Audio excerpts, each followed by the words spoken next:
She didn't just lose interest randomly. It felt sudden, but it never actually is. Something shifted, slowly, quietly, and by the time you noticed it, the dynamic had already changed.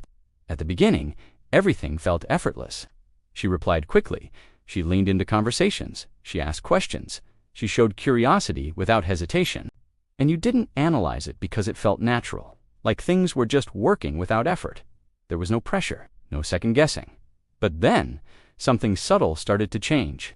Not all at once, not in a way that was obvious. Her responses became slightly shorter. The energy dropped just a little. The space between replies got longer.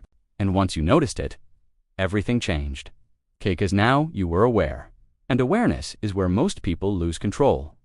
You started reading into tone, into pauses, into patterns.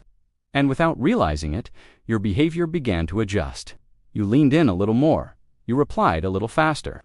Tried to keep the conversation alive because you felt the shift. But attraction doesn't respond to correction. It responds to emotional positioning. The moment you try to fix it, you move out of position instead of allowing the dynamic to exist. You're trying to control it, and that shift is enough to change how you're perceived. Attraction isn't logical. It's something they feel, based on the signals you give off without saying anything directly. When your behavior becomes slightly more eager, it creates pressure. And pressure disrupts attraction. Because attraction needs space. It needs uncertainty.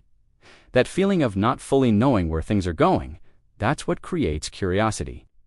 But when you start filling every gap, every silence, every moment of uncertainty, there's nothing left to lean into. At the beginning, you were just there, experiencing the interaction as it unfolded. And that created a sense of ease. But the moment you started noticing the shift, you began trying to stabilize it. And that's where the dynamic flipped. The more you leaned in, the more the balance shifted. The less she needed to reach. And when there's nothing to reach for, there's no pull. Attraction isn't built on logic. It's built on emotional tension, on contrast, on the space between interactions. Most people think the mistake is a wrong message, but it's a pattern, a shift from relaxed to reactive, from natural to controlled. People respond to energy, to tone. If your messages carry a need for response, that gets felt, and attraction starts to weaken.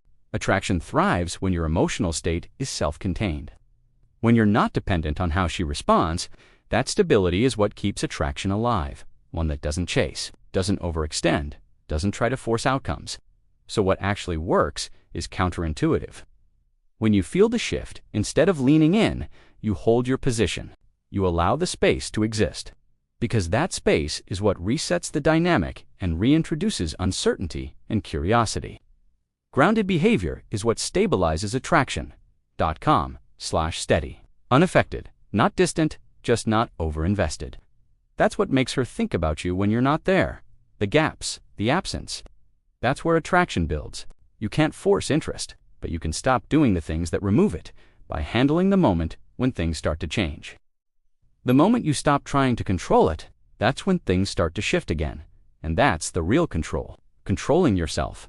Attraction comes back when the pressure disappears, when the dynamic resets through space, through contrast. And that's why doing less, at the right time, is more powerful than doing more. It was never about action, but knowing when to stop.